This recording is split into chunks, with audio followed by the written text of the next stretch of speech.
Bon alors, j'ai vu que Steve Mandanda, le grand joueur de foot, qui a été aussi en équipe de France, a sorti un livre, et dans ce livre, il parle beaucoup de dépression et de santé mentale, et j'ai été choqué, mais alors choqué de lire les commentaires sur Twitter, même pas que sur Twitter, des réactions des gens suite à ce qu'il a dit. Donc d'abord, je vais lire un commentaire déjà, et ensuite on va lire qu'est-ce qu'a dit Steve Mandanda, et je vais commenter un peu la situation de Steve Mandanda et expliquer le problème énorme que je vois avec les réactions des gens suite à ces anecdotes et ce qu'il raconte sur sa dépression et santé mentale. Donc là déjà, il y a un gars qui dit j'aime beaucoup Steve, mais c'est des faux problèmes qu'il s'invente. Il est millionnaire à 40 ans. Et même sans parler d'argent, il peut voyager dans le monde, découvrir des cultures et au pire passer des diplômes. Donc vraiment, il n'a pas à se plaindre. Quelqu'un qui dit mais ferme ta gueule et va chialer ailleurs. T'es multimillionnaire pendant qu'on est des clébards du capitalisme. On s'en bat les Covid de ta crise de la quarantaine. Enfoiré, va. Euh, Aucune excuse pour ce genre de propos. Carrément, il n'aurait pas le droit de dire ça. On t'a jamais interdit de jouer, on t'a jamais interdit de faire quoi que ce soit. Comment les gens font à la retraite, ça me dépasse qu'il raconte ça. Un mec qui dit non mais n'importe quoi, le mec se plaint alors qu'il est riche, alors qu'il peut faire ce qu'il veut, blabla, blabla, blabla. Bref, il se fait démonter.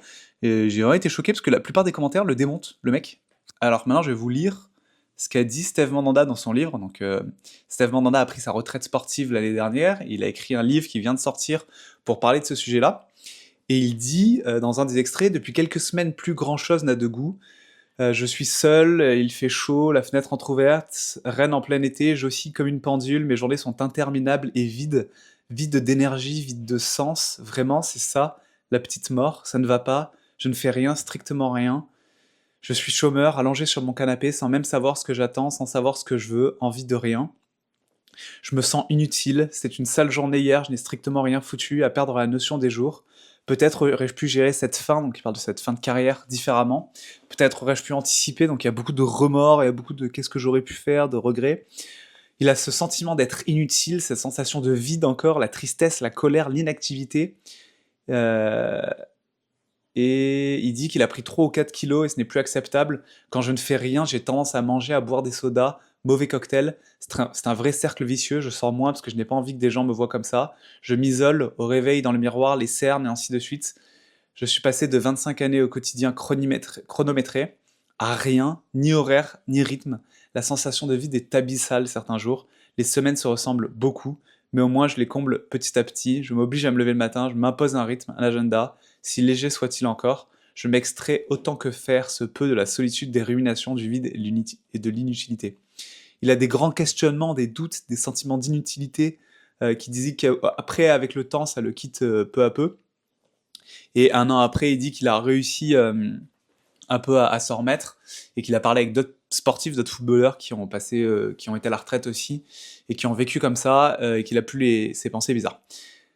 Déjà, je trouve ça super cool qu'un joueur de foot, c'est-à-dire qu'un homme riche, parle de santé mentale. Dans le sport en général, on parle pas de sujets de santé mentale. J'ai jamais vu des joueurs, ou j'ai vu très peu de joueurs qui parlent de santé mentale dans leur carrière et après leur carrière, alors que c'est certain qu'il y en a beaucoup d'entre eux qui subissent la pression de la performance, qui subissent la pression des réseaux sociaux, qui subissent la pression des journalistes, qui subissent le fait de se faire épier tout le temps. Ils doivent prendre très cher ces joueurs. Et on a vu des joueurs d'ailleurs qui ont complètement changé de carrière ou qui ont bousillé leur carrière.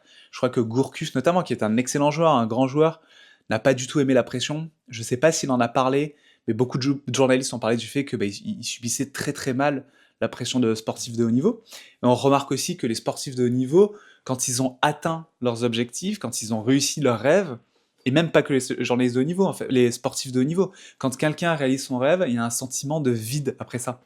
L'exemple le plus parlant, c'est, j'ai oublié son nom, le mec qui a marché sur la Lune derrière Armstrong. Donc c'est le deuxième à avoir marché sur la Lune, dans le même vaisseau, là ils sont arrivés sur la Lune. Et lui, après avoir vécu ça, il a fini, je crois, alcoolique, dépressif, il avait plus aucun sens à sa vie, parce qu'il avait atteint le summum, il avait atteint ce qu'il voulait faire. Donc Steve Mandanda, c'est un peu ça, il a fait sa carrière, il est champion du monde, il a tout réussi, il a gagné beaucoup d'argent, et après sa carrière, il sait plus quoi faire de sa vie. Il a un vide complet, et c'est pas parce qu'on est riche, c'est pas parce qu'on est millionnaire, alors je suis pas millionnaire ni milliardaire, mais c'est pas l'argent qui va aider ou pas nos problèmes de santé mentale. Alors certes, l'argent va nous permettre de voir des médecins, va nous permettre d'aller voir des personnels en santé mentale qui sont là pour nous aider, vont nous permettre de faire du sport. Évidemment, ça aide, mais ça ne nous vaccine pas contre les problèmes de santé mentale, ça nous épargne pas des problèmes de santé mentale. Là, Mandanda, dans tout ce qu'il raconte, il y a quand même des signes de troubles anxieux. Encore une fois, je suis pas un expert, je le dis dans toutes mes vidéos, moi je suis pas psychologue, je souffre juste de problèmes de santé mentale, mais je remarque des choses qui se disent que je me dis aussi. Ce sentiment de vide, de perte de sens, ces ruminations qu'il a et qui ne s'arrêtent pas. Là où il rajoute qu'il prend du poids, il pense à la mort, c'est quand même... Il parle de catastrophisme, c'est quand même triste et c'est normal, enfin c'est normal, c'est pas l'argent qui va l'empêcher de penser à tout ça. L'argent va l'aider juste à se traiter et aller mieux plus rapidement, si c'est pas trop grave ce qu'il a, et si c'est pas un cas beaucoup plus important que ce que ça en a l'air. Donc je vais pas m'éterniser sur cette vidéo, mais donc quand je vois tous les commentaires qui disent que il a de l'argent et il a pas à se plaindre, bah, je pense que même quand on a de l'argent, on a le droit de se plaindre. Et je pense que l'argent ne vaccine pas encore une fois contre les problèmes de santé mentale. Il y a aussi une interview de Jim Carrey qui était super intéressante, parce qu'à un moment il dit je souhaiterais à tout le monde d'être riche pour comprendre que là n'est pas la solution. Et encore une fois, oui, l'argent ça aide énormément, parce qu'il y a des gens qui ont des gros problèmes de santé mentale et qui en plus de ça n'ont pas accès aux soins, n'ont pas accès au sport, n'ont pas accès à la bonne nourriture, et donc ça empire encore plus. Mais Jim Carrey, malgré tout cet argent-là, bah, il a quand même eu des énormes problèmes de santé mentale. Je pense que Jim Carrey, il a été bien dans la dépression lui aussi. Peut-être même l'alcoolisme et beaucoup de trucs. Et c'est triste. Il y a des gens qui disent il y a des ouvriers qui se plaignent pas et qui travaillent. C'est pas parce qu'il y a des ouvriers qui se plaignent pas et qui travaillent que lui n'a pas le droit non plus de se plaindre. Et peut-être qu'en parlant de ce sujet-là, ce que j'aime bien, c'est le fait que ça peut peut-être ouvrir la porte à d'autres sportifs et sportives, pour parler de la santé mentale, pour que ce soit un sujet, parce que c'est un vrai problème. C'est un vrai problème dans la société. Je crois que j'ai vu que 2 à 3% de la société, de la population a un trouble anxieux généralisé. Le nombre de burn-out explose. Et le burn-out, c'est pas juste pour les ouvriers ou c'est pas juste pour les gens qui sont en bas dans l'échelle sociale. C'est pour tout le monde, à toutes les échelles. Même les sportifs, je suis sûr qu'il y a des burn-out.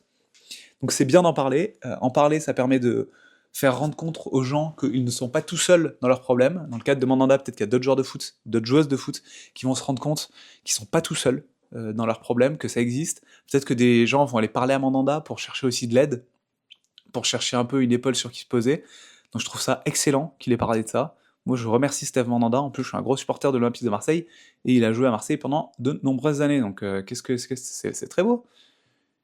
J'ai rien d'autre à dire, j'avais pas prévu cette vidéo comme j'ai dit, c'est une vidéo comme ça à la volée.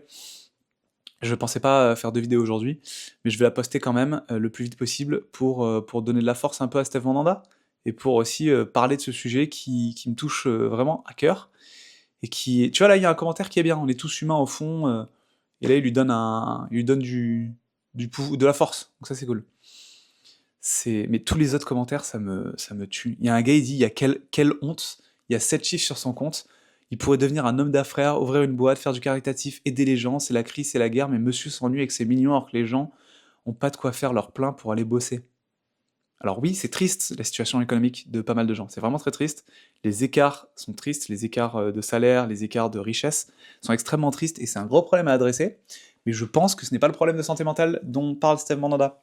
Je pense qu'il y a deux problèmes. Oui, il y a des problèmes d'écart de richesse, il y a des problèmes de répartition des richesses, mais il y a aussi un problème de santé mentale, et ce problème de santé mentale touche tout le monde, parce que la société, c'est pas seulement les gens les plus pauvres, la société, c'est des plus riches aux plus pauvres, et malheureusement, dans cette société, les problèmes d'anxiété touchent tout le monde, et de plus en plus.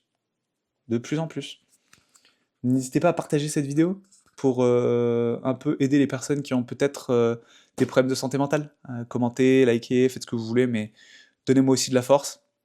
Ça serait cool. Et je vous dis ciao, bye, et à la prochaine pour une nouvelle vidéo un peu plus construite.